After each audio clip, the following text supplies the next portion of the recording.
Orange Sharif Show, positivity. Let's talk about it. Driving home right now from a long trip, just got out of a Thanksgiving. It was a great time. Today's topic I'm going to talk about is basically positivity, mindset, gratefulness for what you have in your life. So, if you had a great Thanksgiving, that's great. If you didn't have a good Thanksgiving, and let's say you were with people you didn't want to be with, or maybe you're with family that doesn't appreciate you, let's talk about the good there is in the world. You know, my mentor told me, Bob Proctor, one of my mentors, very famous personal development guru, he said, you should always look for the good in everything. The more you look, the more you find. Meaning, if you look for positivity, if you look for the good in people, you will find that. If you look for the negativity and the bad stuff in people, you will also find that. So look for the good in people. Look for good in what they can do, who they are, etc. So, you know, I had a family dinner. In every family, there's people you like and you don't like. If you have family, that's great. At least you have a family. Some people don't have anything. And they're alone for Thanksgiving. No friends, no family. So be grateful for what you have, whether it's good or it's bad. At least you have something, is what I wanted to say. I had a pretty good Thanksgiving. Again, not everyone has a perfect family, I think. I don't think anybody has a perfect family. But, you know, be grateful for what you have in your life, because you don't realize it until that person is gone from your family, that you're going to miss them. The second thing is positivity. I was helping a friend and coaching a friend that was going through some type of like a breakup or divorce or something. And, you know, things happen in life, incompatibility, stuff like that. It's good to remain positive, like have an optimistic outlook. And I had another mentor tell me, you know, do not doom, D-O-O-M, don't doom and doom your life. People have a tendency to do dooming.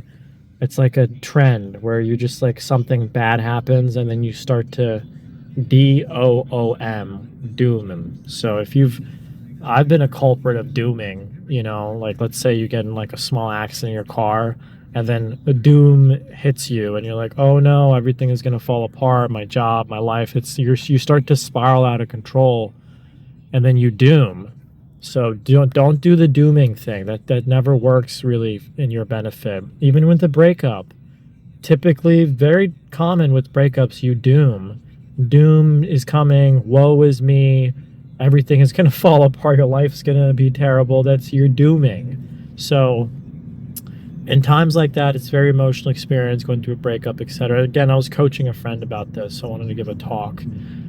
But think about the last breakups you had or relationships. How did you get over them? Remember the last time you were in the relationship and then you doomed yourself thinking it's over, I'll never get the same person, like why did this happen to me? And you start to D-O-O-M, you doom yourself out of control. And then it's usually for maybe like a month or maybe a week or 2-3 months, hopefully not several years, but where you doom for a certain while and then at some point you stop dooming. I don't know, you process the grief, the emotion, you don't doom, and then you just move on. So think about the times in the past where you did doom over something, a job, a loss of something, and then how did you get over it?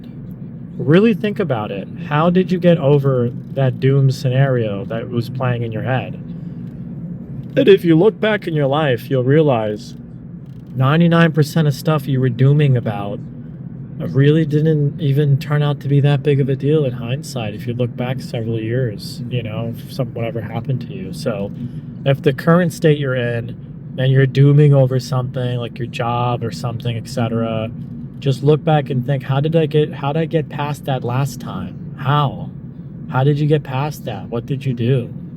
Did you call a friend? Did you take action? Did you change your state? Did you listen to some motivation like this podcast?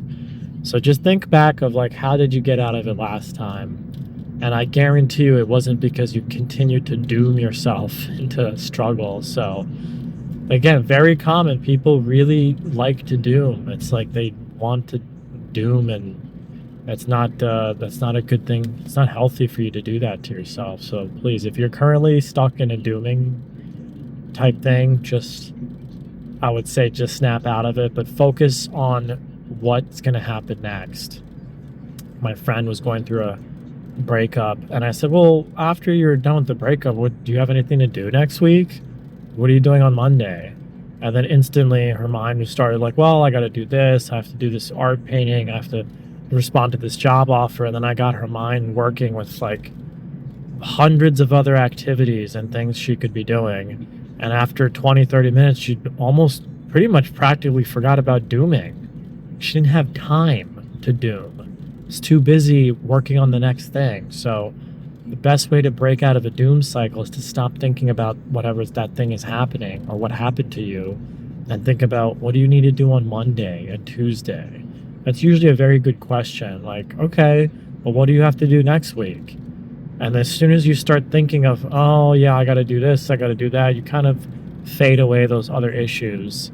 You know, you can revisit them later and think about the bad thoughts and negative stuff, but what do you have to do tomorrow and next week? Like, don't you have to go back to work or something else? So try to stay focused on the next thing to do, the next 4 or 5 moves you got to make. And then regarding positivity, you know, that you have to work on every day. I mean, some people are naturally just positive people. Like on a scale 1 to 10, when you wake up in the morning, do you wake up like a 5, neutral? Do you jump out of your bed and you can't wait, like you're a 10? Or are you like at a 0 or 1 where you just can't get out and you're very depressed and you're sad and you just simply cannot move? You need to see, where is your baseline every day? Are you a 4? Are you a 3? Are you a 9? And so once you understand your baseline, you know, you might wake up at like a 5, but then it takes you like an hour or two, and throughout the middle of the day, you get up to like an 8 of happiness. So the goal of life is, I mean, you want to wake up as a 10 every day. It might not be obtainable because it's just simply people cannot be that happy. Some people can and some people can't. It's just, it's genetically wired in your head, your happiness gene. Some people are naturally just happy people. Some people tend to be a little bit more, have a little bit more feelings of like sadness and depression. And some of it is actually genetic. You could be born with a little bit of depression, and you might have to take some medication or different type of support groups or something like that. But positivity in your mind, if you're depressed or not depressed, or you've been diagnosed, I think that can be cultivated through tips, tools, and techniques that I'm going to discuss about. Number 1, visualizing yourself as a happy person. Like, imagine yourself right now smiling. Big smile, ear to ear grin, and you're smiling. Even just thinking about it makes me want to smile. So imagine you're smiling. That's step 1. And you frame your mind and your mindset. You're a smiling, happy, positive person. Which leads me to number 2, which is the affirmation. Repeating to yourself, I am a happy, positive, jubilant person. Words like that, words of affirmation. Instead of, oh man, I'm really sad today, or I'm really sick, I gotta take my meds and I feel really depressed. So I've been a culprit of that several times, and almost every time I'm doing it to myself. So you're feeling the depression, sadness, and loneliness, you were doing it to yourself, unfortunately. So you have to stop thinking like that. And like I said, imagine yourself smiling and you'll smile. Start telling yourself, even if you're lying, just lie to yourself and say, I am happy, I'm positive, and things work out for me. Words are very powerful, what you say to yourself. So I've had a lot of training in affirmation. I've paid several thousands, hundreds of thousands of dollars over a decade of training with some of the top minds in the world on mindset training. It's called mindset training. And you're kind of learning some of the knowledge from me for free. If you want to go deeper into some of this stuff, you can always reach out to my team and we'll do the consultation and coaching with you, one-on-one. I don't do a lot of one-on-one, but if you need it, we have some team members that can help you. And so you have the positivity, visualization, affirmation. And then another really good hack, it's probably uncomfortable if you're a sad person, but be around happy people. Anybody that's like happy, you can tell very happy people and non-happy people. I just went to a Panera Bread. I had a nice sandwich. The guy, the front desk cashier, very positive, happy attitude. And attitude is a key word here. And Earl Nightingale talked about it in his The Strangest Secret to Success. And the magic word was attitude. If you have a good attitude in life, like, you can go anywhere. You know, everyone has met like very positive, happy people, and they're just happy people. You know, be around them, hang out with them. They will rub off on you. You have to be very careful who you hang out with, because they're going to rub off on you in a good way or a bad way. You're with 5, 6 very happy, positive people. You'll feel good around them because they are such positive people. They will lift you up. Happy, positive people in general lift up other positive people. The opposite is true for people with negativity, depression, or sadness that surrounds them, like a dark cloud.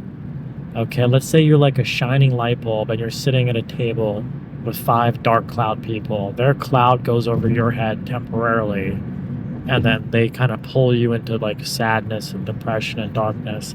If you spend enough time with them and you let them into your head, you have to let them. L-E-T, let. You have to let them do that to you.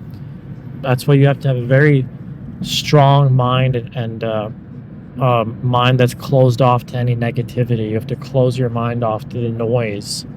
Forget about the noise. Close it off. And don't let these negative people drain you or drain your life or your soul. If you're a star shining bright, don't let them consume you and dim your light. But some people in your life, even close, it's usually your close family that's dimming you, more than likely. A lot of people statistically don't have very good families here in America, and some of them do, some of them don't. But if you're the latter and you don't, it's probably your close family. And it's terrible because you're always seeing them all the time, especially if you live them. However, there is a hack that I used that I help distance myself from like bad family members. You develop happy, friendly, meaningful relationships with new people that are not your family members. Quote unquote strangers you don't know that become your friends. And a lot of people, I don't know if you have like this trusting or untrusting thing. Some people tend to trust people easily. Some people are very closed off. They don't trust anybody. And I remember this phone call I had with Bob Proctor. And he told me, he's like, some people like did some stuff to you, now you don't trust anybody? I was like, yeah. And immediately he stopped me. He's like, well, don't think about that. Forget that. If somebody beat you in the past, you have to let it go. Let it go. Otherwise, you're going to attract more of that. You're going to continuously keep thinking of people that are doing stuff, bad stuff to you, and you're going to attract more people like that.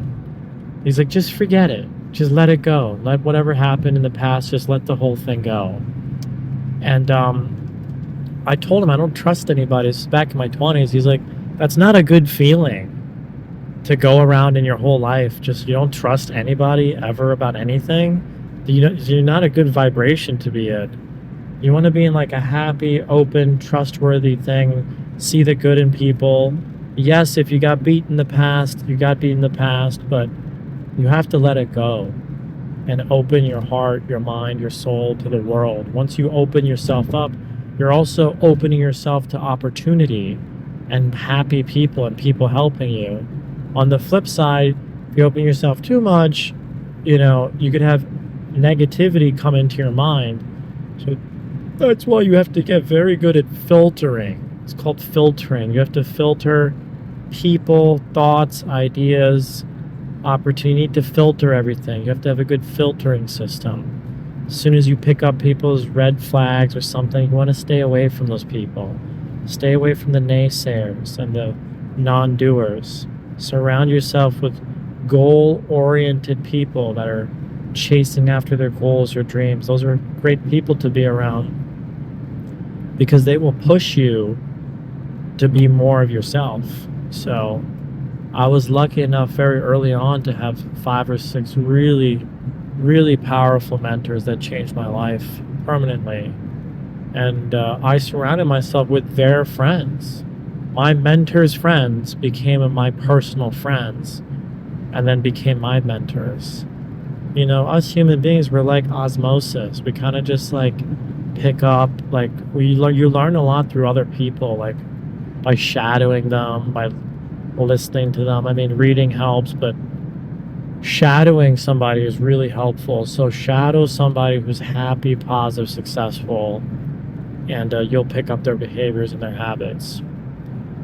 So that's the talk I wanted to do regarding positivity, don't doom, and staying optimistic and grateful through tough times. So again, like always, if you guys like this podcast, you like listening to me talk, please don't forget to like, subscribe, and comment on what's happening in this podcast and 3 key takeaways you learned from this. Or if you want me to do more of something else or a different topic, leave a comment.